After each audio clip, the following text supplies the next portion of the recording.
자, 우리 지난 시간에 문화에 대해서 처음으로 공부를 시작했는데요. 이 문화라는 게 도대체 무엇이냐, 그리고 문화 지역은 무엇이냐, 기본적인 개념들 공부하셨고요. 그 다음에 전 세계를 우리가 대략적으로 10개 정도의 문화 지역으로 구분할 수 있다. 그래서 우리나라가 포함된 동아시아 문화 지역을 시작으로 해서 뭐 동남아시아 문화 지역, 인도 문화 지역, 뭐 아메리카 쪽의 문화 지역, 많은 문화 지역들과 지도에서의 위치, 각각에서 나타나는 특징, 이런 것들 공부했습니다. 자, 오늘도 계속 이어서 같은 단원 공부하고요. 오늘의 주제는 바로 문화의 지역 차이입니다. 지역마다 다들 알다시피 문화의 차이들이 있잖아. 그러면 어떤 차이가 있는지 살펴보고 이런 차이들이 도대체 왜 발생하는 것인지 그 원인도 한번 같이 공부를 해보도록 할게요. 자, 출발하도록 하겠습니다. 오늘 공부할 내용 주제 2, 문화의 지역 차이입니다. 크게 일단 나라마다, 민족마다, 지역마다 문화의 차이가 나는 이유, 가장 핵심적인 이유는 뭐냐면 환경의 차이야. 우리 환경 이야기 계속 나오는데 사회공부 선생님이랑 시작하면서 첫 시간에 이미 환경에는 자연 환경과 인문 환경이 있다라는 얘기 했었거든요. 결국 다시 말해서 문화의 지역마다 차이가 나는 이유는 자연 환경이 각각 다르고 인문 환경이 다르기 때문이다라는 거지. 이걸 이제 구체적으로 들어가는 거야. 먼저 자연 환경이 달라서 문화의 차이가 난다. 그 사례를 살펴보면서 한번 이해해 보도록 하겠습니다. 자연 환경이 달라서 차이가 나는 대표적인 문화적 차이는 옷 차이, 의식주라고 하잖아요. 옷의 차이, 그 다음에 먹는 것 차이, 집의 차이, 이렇게 세 가지가 있어요. 그 첫 번째 의복 문화, 옷부터 한번 가보도록 할게요. 여기는 너무 쉬워요. 우리 친구들도 이미 다 알고 있는 거야. 무슨 말이냐면은 우리나라 사계절이 뚜렷하잖아. 그래서 여름에 어떤 옷 입는지 설명 안 해도 알지? 겨울에 어떤 옷 입는지 설명 안 해도 알잖아요. 우리나라는 계절의 차이가 있다 보니까 계절마다 옷차림이 달라지는데 왜 1년 내내 추운 기후도 우리가 공부했고 1년 내내 더운 기후도 공부했잖아요. 그러면 더운 지역에서 입는 옷과 추운 지역에서 입는 옷은 당연히 차이가 나겠지. 뭐 때문이에요? 바로 기후 때문이라는 거야. 자, 들어갑니다. 의복 문화, 어떤 특징을 가지고 있느냐? 지구상에는 굉장히 다양한 기후가 있고 우리가 이것을 지난 단원에서 공부했었고 기후가 다르다 보니까 그 기후에 따라서 지역별로 다양한 옷차림이 등장하더라. 이게 의복 문화의 차이입니다. 자, 그럼 대표적인 기후 지역의 의복 문화의 차이 한번 봅니다. 먼저 열대기후. 여기는 뭐 자세히 말할 것도 없어. 1년 내내 너무 더워. 1년 내내 너무 습해. 비도 많이 와. 우리나라의 한여름을 생각하면 돼. 그러면은 몸에 바람이 잘 통해야 되잖아요. 두꺼운 옷 입으면 진짜 죽죠. 그래서 어떤 옷을 입어야 돼? 굉장히 통풍이 잘 되는 무조건 얇은 옷. 반팔을 입거나 아니면 아예 소매가 없는 옷을 입거나 바지 같은 것도 뭐 핫팬츠. 바람 잘 통하게 반바지 이런 거 입어야 되잖아요. 사실 지금이야 열대지방 가도 반바지 입고 반팔 입고 그러지만 사실 옛날에 전통적인 옷차림을 보면요. 열대기후, 특히 비가 많이 오는 열대우림기후 지역에 숲속에 사는 원주민들 같은 경우에는요. 거의 반나체로 생활했어. 정말 꼭 가려야 되는 중요한 부분만 가린 그런 옷차림을 입고 살았다라는 거야.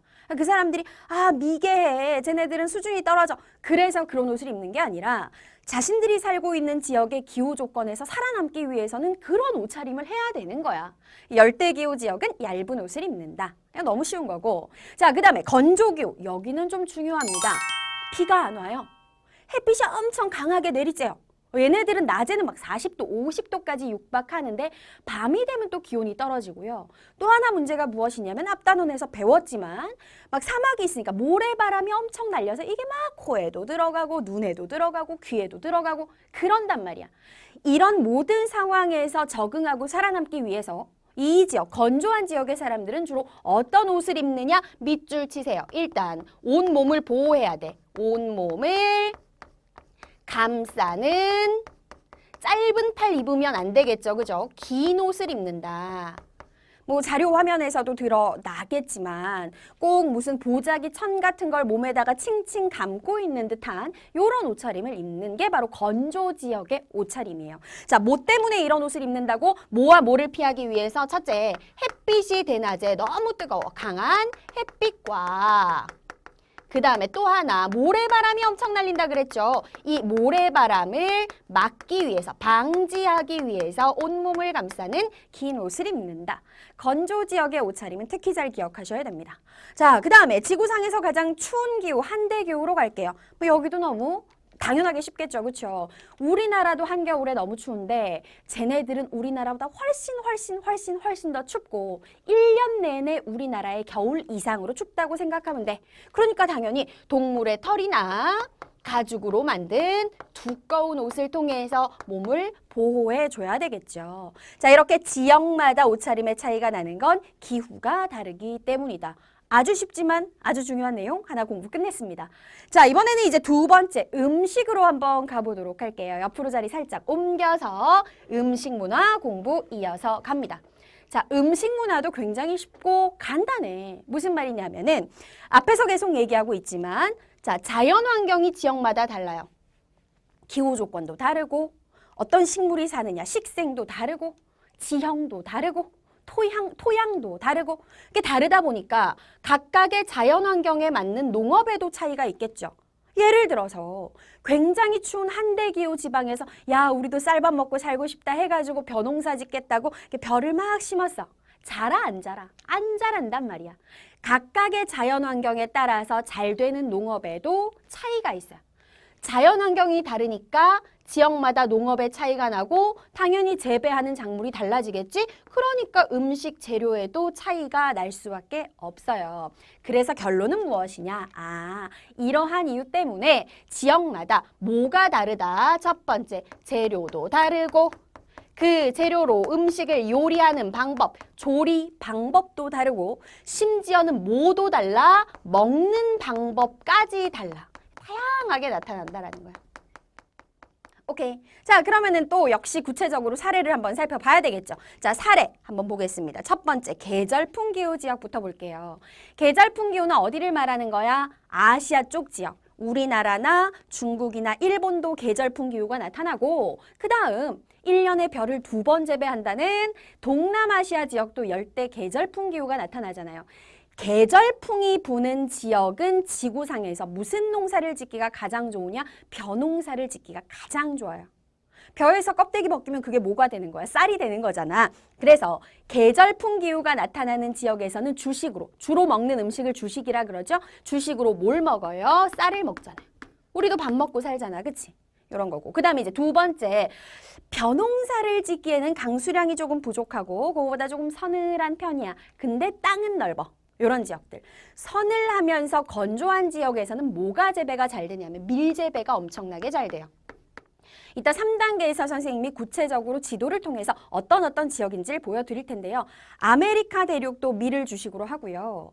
유럽 쪽에도 밀을 주식으로 하는 나라들이 굉장히 많아요. 그 외에 저기 남반구의 오스트레일리아 같은 곳도 밀을 주식으로 하죠. 아, 서늘하고 건조한 지역은 밀을 주식으로 하는구나. 그래서 이 밀을 이용해서 빵도 만들어 먹고 뭐 파스타도 만들어 먹고 그러는 겁니다. 자, 마지막으로 쌀과 밀 말고도 지구상에 많은 사람들이 주식으로 먹는 작물이 있어요. 어떤 지역을 가볼 거냐면 고산 지역. 고산 지역이라고 하는 게 뭐였지? 좀 해발 고도가 높은 지역을 고산 지역이라 그랬잖아요. 이런 지역은 쌀 농사도 잘 안 되고 밀 농사도 잘 안 돼요. 대신에 뭐가 재배가 잘 되냐면은 우리가 간식으로 먹는 거, 옥수수하고 감자. 얘네들은 이걸 주식으로 먹어요. 우리가 하루 세 끼를 밥을 먹듯이, 물론 밥 안 먹는 친구들도 많지만 얘네들은 하루 세 끼의 가장 핵심적인 메인 식사, 주식이 바로 옥수수 아니면 감자야. 거기다 이제 뭐 고기라든지 채소라든지 다른 걸 곁들여서 먹는 거죠. 주식으로 먹는 대표적인 작물들을 살펴봤고, 왜 이렇게 지역마다 주식으로 먹는 작물이 다르냐? 바로 자연 환경이 달라서 농업의 차이가 있고, 그래서 음식의 재료가 각각 다르기 때문이다 라는 겁니다. 여기도 너무 쉬웠죠, 그렇죠? 오늘 배우는 내용은 사실 다 쉬워요. 자, 이번에는 세 번째, 옷 받고 음식 봤으니까 이제 집을 한번 봐야 되겠죠. 세 번째로 넘어가서 주거 문화 공부해 보도록 하겠습니다. 집이에요. 자, 먼저 특징부터 살펴볼 텐데, 주거 문화에서 봐야 되는 것 특징.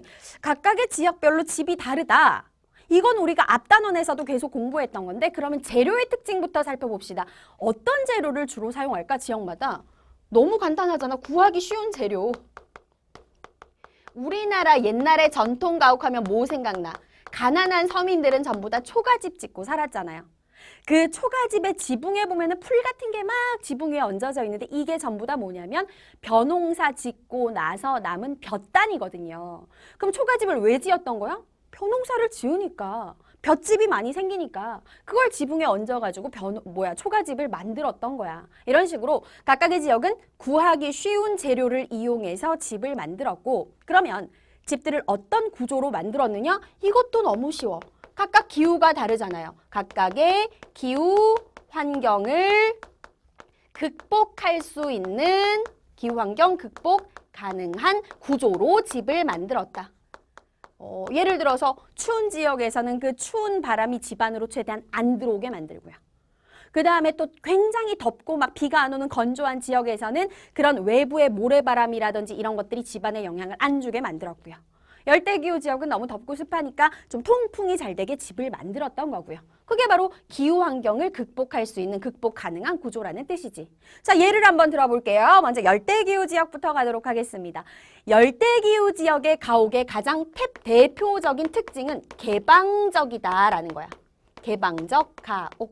이 개방적 가옥은 어려운 말이 아니라 어떻게 한다는 거야. 다 크게 만들어. 문도 크게, 창문도 크게 만들어요. 그리고 앞단원에서 배웠지만 땅에서 집을 띄워서 고상가옥을 짓고 살죠. 땅에서 열기와 습기가 집으로 들어오지 않게 하기 위해서. 덥고 습하니까 개방적으로 뻥뻥 뚫리게 집을 만드는구나. 그런 뜻이고. 자, 그 다음에 사막기후가 나타나는 지역을 가보겠습니다. 건조기후 지역 중에서도 비가 더 안 오는 연강수량 250mm 미만 지역을 사막기후다 그랬었잖아요. 이 사막기후 지역은 정말 풀들이 아예 자랄 수가 없어요. 그럼 주변에서 집을 지을 어떤 식물, 풀이라든지 나무를 전혀 구할 수가 없어? 주변에 보이는 건 죄다 뭐야? 흙이야, 흙. 그래서 얘네들은 무슨 집을 짓는다? 흙집을 짓고 여기에다가 이제 조금 설명을 추가하자면 창문이라든지 문 같은 걸 어떻게 만든다? 굉장히 작게 만든다. 이게 사막지역의 흙집의 특징입니다.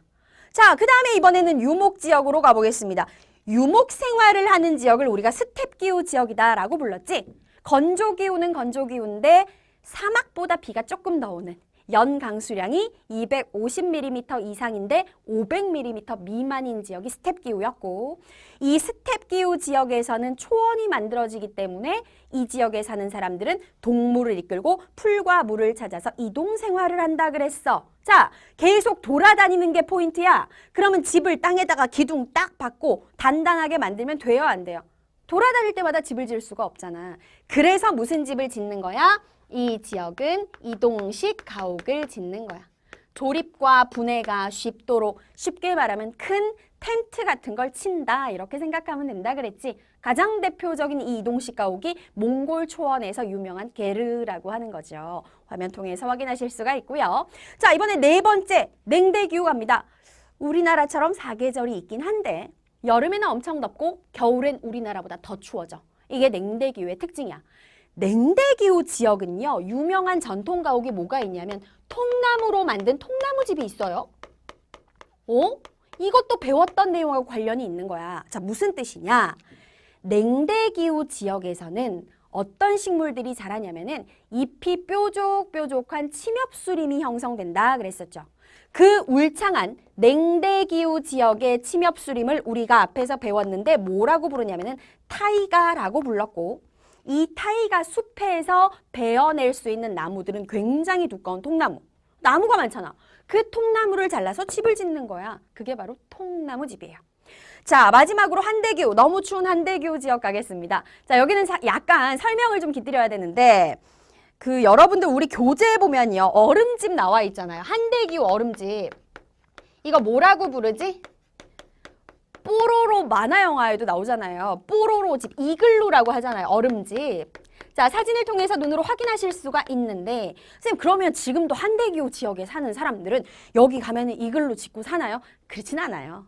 옛날에 살았던 사람들이 전통적으로 집을 지었던 방식이고 우리 앞 단원에서 배웠잖아요. 한대기후 지역도 이제는 현대적인 가옥을 다 짓고 산단 말이야. 그래서 그 집안의 열기가 땅으로 전달되면 안 되니까 고상가옥을 짓고 살고 여기서 말하는 이글루는 옛날에 이 지역에 전통적으로 지었던 집의 형태 모두 다 특징이 무엇이다? 구하기 쉬운 재료를 사용해서 자신들이 살고 있는 지역의 기후 환경을 극복하는 집을 지었다.